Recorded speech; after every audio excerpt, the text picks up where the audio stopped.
Bismillahirrahmanirrahim. Assalamualaikum warahmatullahi wabarakatuh. Alhamdulillahilladzi anjala sakinata fi qulubil mu'minin liyazdadu imana ma'a wa imanihim. Asyhadu an la ilaha illallahul malikul haqqul mubin wa asyhadu anna Muhammadan abduhu wa rasuluhu shadiqul wa'dil amin. Allahumma shalli wa sallim ala sayyidina Muhammad wa ala alihi wa ashabihi wa man tabi'ahum bi ihsanin ila yaumiddin, amma ba'd. Fa ya ibadallah, usikum wa nafsi bi taqwallah wa ta'atihi faqad fazal muttaqun. Jamaah yang memuliakan Allah Subhanahu wa taala. Bersyukur kita pada Allah Subhanahu wa taala. Alhamdulillah sampai dengan malam hari ini kita masih diberikan kenikmatan oleh Allah Subhanahu wa taala. Nikmat sehat, nikmat kesempatan, terlebih-lebih nikmat iman dan Islam. Sehingga pada malam hari ini Allah Subhanahu wa taala masih meringankan langkah kaki kita untuk sama-sama hadir, untuk sama-sama thalabul ilmi dalam rangka untuk mencari dan mendekatkan diri untuk mendapatkan ridho dari Allah Subhanahu wa taala. Mudah-mudahan langkah kaki kita senantiasa mendapat ridho dari Allah Subhanahu wa taala dan menjadi saksi nanti di yaumil kiamat. Amin ya rabbal alamin. Salawat dan salam semoga senantiasa tercurah kepada kedua hasanah kita, suri teladan kita habibana wa nabiyana Muhammad sallallahu alaihi wasallam, para keluarga dan sahabatnya, para tabi'in dan kepada orang-orang yang senantiasa istiqomah dalam menjalankan sunnah-sunnahnya sampai nanti hari yaumil kiamat. Amin. Jamaah hadirin yang dimuliakan Allah Subhanahu wa taala. Seorang ulama besar yang bernama Syekh Athaillah, beliau pernah berkata bahwa menunda-nunda kebaikan, menunda-nunda suatu amal untuk mendapatkan amal yang lebih baik itu adalah suatu kebodohan yang senantiasa mengganggu jiwa kita. Jadi menunda-nunda amal untuk sesuatu yang lebih banyak itu adalah suatu kebodohan. Allah Subhanahu wa taala dalam surat Al-Asr berfirman, A'udzubillahi minasyaitonirrajim, wal as innal insana lafi khusrin illa alladziina amanu wa amilus solihati wa tawassaw bis sabr wa tawassaw bil haqq wa tawassaw bis sabr. Sesungguhnya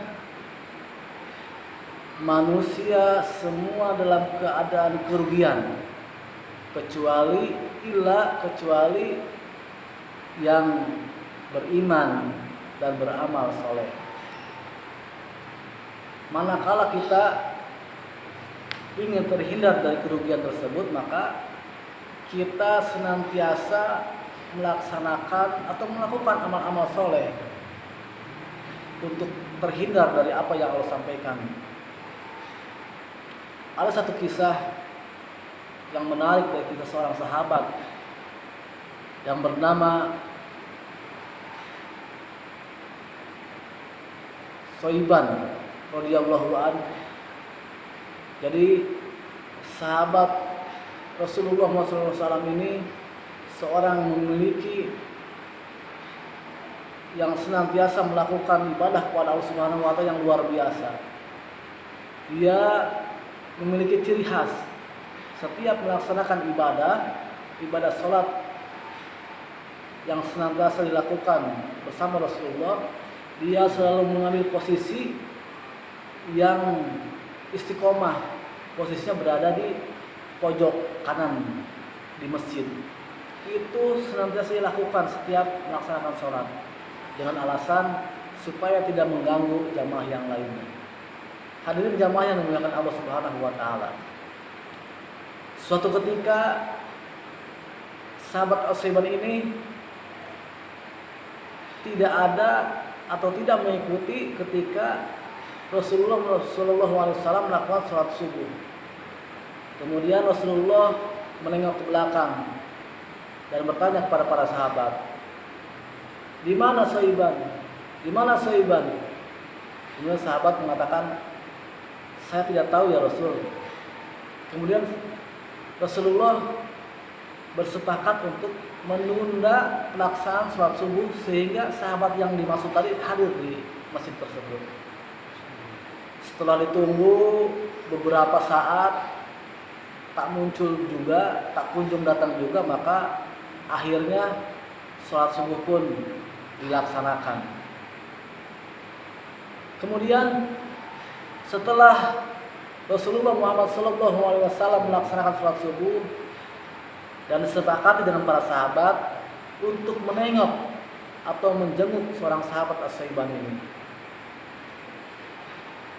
Kemudian Rasulullah Muhammad SAW bersama para sahabat berjalan untuk menemui seorang sahabat As-Saiban tadi.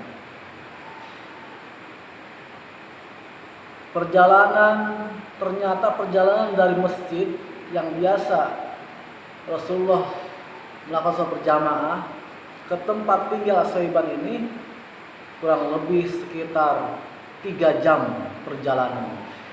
Dapat kita bayangkan 3 jam perjalanan ketika sahabat ini mau melakukan sholat subuh yang waktunya sekitar jam 4 atau jam 5, berarti harus 3 jam sebelum sholat subuh itu dia tempuh. Dapat kita bayangkan. Akhirnya Rasulullah Muhammad SAW bersama para sahabat sampailah di rumah Saiban ini. Kemudian Rasulullah menanyakan kepada istri Saiban, "Mana Saiban? Mana Saiban?" Kemudian istrinya Saiban pun menjelaskan kepada Rasulullah Muhammad SAW, "Wahai Rasul, suamiku Saiban telah wafat hari kemarin." Kemudian sahabat kompak mengucapkan innalillahi wa inna ilaihi raji'un. Kemudian istri Saiban ini menyampaikan kepada Rasulullah Muhammad SAW, "Ya Rasul, di penghujung hayatnya suami saya berkata 3 hal yang dia ucapkan dan berulang-ulang." Kemudian Rasulullah, "Apa yang suami engkau sampaikan?" Kemudian istri Saiban ini menyampaikan bahwa beliau di akhir hayatnya mengucapkan, "Kenapa tidak lebih jauh? Kenapa tidak yang baru? Kemudian kenapa tidak semuanya?" Dan 3 kalimat ini dia sampaikan senantiasa berulang-ulang sampai meninggal dunia. Kenapa tidak lebih jauh? Kenapa tidak yang baru? Kenapa tidak semuanya? Kemudian istri Saiban ini bertanya kepada Rasulullah, "Apa maksudnya ya Rasulullah Muhammad SAW?" Kemudian ketika Rasulullah ditanya seperti itu, datanglah malaikat Jibril menjelaskan kepada Rasulullah Muhammad SAW. Kemudian Rasulullah tersenyum dan menyampaikan kepada istrinya Saiban, "Ketahuilah bahwa setiap anak Adam atau setiap manusia yang akan meninggal dunia di akhir hayatnya, maka akan Allah tunjukkan kebiasaan-kebiasaan di waktu hidup. Ketika kita senantiasa melakukan kebaikan, maka pahala atau apresiasi atau ganjaran kebaikan itu Allah tampakkan ketika dia menjelang ajalnya. Dan begitu juga ketika kita di akhir atau di masa hidupnya sering melakukan kemaksiatan, maka kebiasaan-kebiasaan itu akan Allah tampakkan kepada kita. Makanya kita sering melihat ada orang yang meninggalnya dengan matanya terbelalak, mulutnya terbuka, karena Allah tampakkan kebiasaan-kebiasaan amal buruk yang senantiasa dilakukan di waktu hidupnya. Begitupun pula dengan sahabat Saiban ini. Allah tunjukkan, Allah perlihatkan Allah tampakkan pahala-pahala ketika dia waktu masih hidup. Ketika dia perjalanan ke masjid dengan jarak yang sangat jauh, sekitar 3 jam, atau kalau dikonversi dengan jarak adalah 20 kilo perjalanan, dan dia terus setiap hari, setiap saat ketika mau melaksanakan sholat 5 waktu. Hadirin masyarakat muslimin yang dimuliakan Allah Subhanahu wa taala. Dan ketika di akhir hayatnya, Syaiban ini Allah tunjukkan pahala bagaimana dia bersusah payah untuk berjalan ke suatu masjid, bersusah payah berjalan untuk melaksanakan sholat berjamaah di masjid dengan Rasulullah SAW. Allah tunjukkan tuh, Allah perlihatkan pahalanya. Maka Syaiban pun mengucapkan, Masya Allah, seandainya lebih jauh, maka banyak sekali pahala yang aku dapatkan. Seandainya lebih jauh, maka aku akan mendapatkan pahala yang jauh lebih banyak. Itu yang pertama. Kemudian yang kedua, kenapa tidak yang baru? Lalu Rasulullah menjelaskan, kenapa tidak yang baru? Suatu saat Syaiban ini ketika dia hendak berangkat ke masjid, dia bertemu dengan seorang laki-laki tua atau kakek-kakek yang sedang berjalan, dan ditemuinya saat itu musim dingin, dan ketemulah. Kemudian Syaiban itu melihat seorang kakek itu kedinginan, maka dia berikan satu buah jaketnya kepada kakek tersebut. Karena kondisi di Arab ketika musim dingin itu, orang-orang biasa memakai 2 jaket. Jaket yang pertama, kemudian pakai jaket yang kedua. Dan Syaiban itu memberikan jaket yang keduanya kepada kakek tersebut. Dan ternyata ketika menjelang ajalnya, Allah perlihatkan, Allah tunjukkan pahala ketika memberi jaket tersebut. Sehingga Syaiban itu menyesal, ya Allah, kenapa tidak yang baru?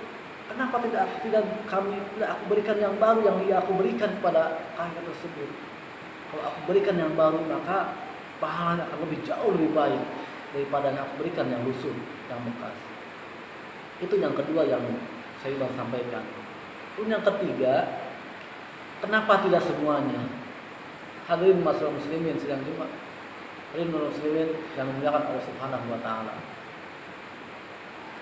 Kenapa tidak semuanya? Suatu ketika Syaiban sedang sarapan di pagi hari, kemudian ia melihat ada seseorang yang sedang berjalan berpayah-payah. Kemudian Syaiban panggil orang tersebut, "Wahai saudaraku, kemarilah. Apa kau belum sarapan? Belum makan?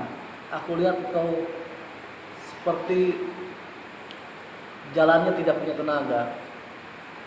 Kemudian orang tersebut bilang, "Ya, wahai saudaraku, aku belum sarapan." Kemudian Syaiban itu membagi sarapannya dengan orang tersebut. Kebiasaan orang Arab itu ketika sarapan pagi itu dia memakan roti. Rotinya sangat besar, ukuran besar, kemudian dan 1 cangkir susu. Kemudian sebenarnya dia bagi 2. Rotinya dia bagi 2, kemudian susunya pun dia bagi 2 dengan orang tersebut. Dan ternyata hadirin, Allah Subhanahu wa taala tunjukkan pahala kebaikan Syaiban ketika berbagi makanan dengan orang tersebut.